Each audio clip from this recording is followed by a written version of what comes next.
What point did you decide that you would help her die?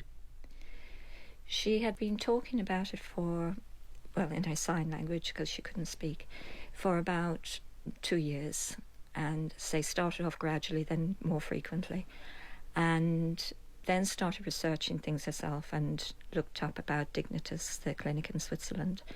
And she sent me the information she found from her computer to my computer and wrote an email asking me if I would help her go through it.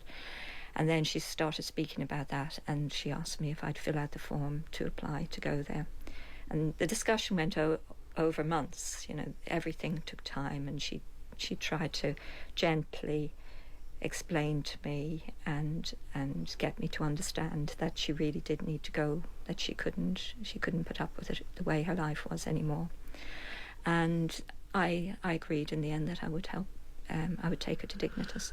But on that final night, she had given herself an overdose of morphine, which she clearly thought would end her life. Yes. And it didn't.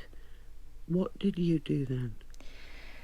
Well, she, as you said, obviously thought that the amount she injected 24-hour dose in one go straight into a vein, and she thought or hoped that that would be enough to end her life.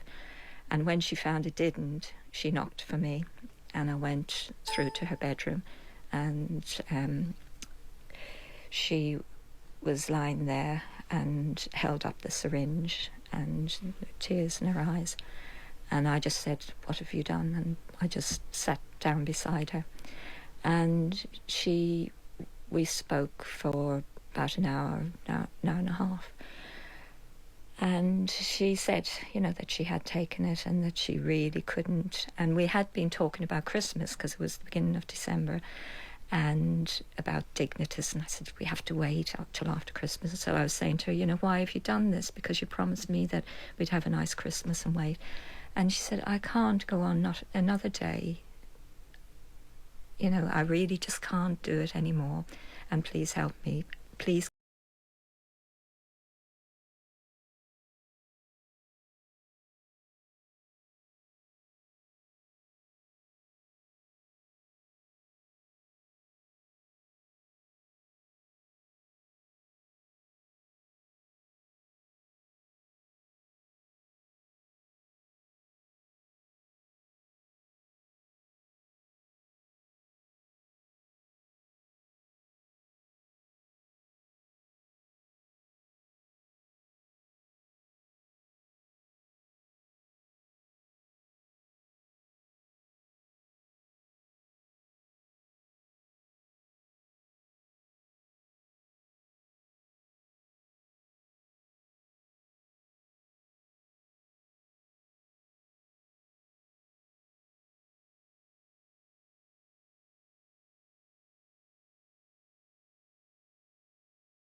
The nurses, an independent person, the family, all agree that this person has thought very seriously. Lynn was very strong. She faced up to it. She gave it deep thought. She didn't just decide on a whim.